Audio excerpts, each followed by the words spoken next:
বাংলাদেশে আজ প্রায় 2 কোটি মানুষ হতদরিদ্র। তার মধ্যে 1 কোটি মানুষ ঠিকমতো খেতে পায় না। প্রতি 100 শিশুর মধ্যে 30 জনই পুষ্টিহীনতায় ভুগছে। অভাব বাধ্য করে বাল্যবিয়ে, শিশুশ্রমের দিকে।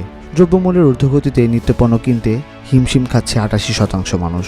এই সমস্যা সমাধানে যুগান্তকারী ভূমিকা রাখতে পারে বিএনপি প্রস্তাবিত ফ্যামিলি কার্ড। ফ্যামিলি কার্ড কাকে দেওয়া হবে?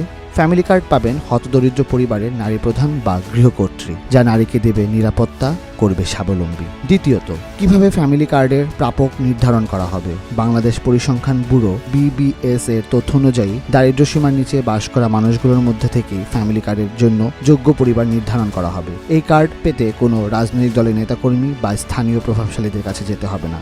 তৃতীয়ত, ফ্যামিলি কার্ডে কি কি সুবিধা থাকবে? মুদ্রাস্ফীতি বিবেচনা করে প্রতি পরিবারকে 2 থেকে 2,500 টাকা অথবা সমপরিমাণ মূল্যের খাদ্যদ্রব্য দেওয়া হবে মাসিক ভিত্তিতে, যা একটা পরিবারকে দিবে খাদ্য নিরাপত্তা, পাশাপাশি নারীরা হবেন স্বাবলম্বী। 50 লাখ পরিবারে গড়ে 4 জন সদস্য বিবেচনা করলে 2 কোটি হতদরিদ্র মানুষ খাদ্য নিরাপত্তার আওতায় আসবে। সিদ্ধান্ত আপনার। কথা মালার রাজনীতি নয়, বরং আস্থা রাখবেন মানুষের ভাগ্য উন্নয়নের রাজনীতিতে।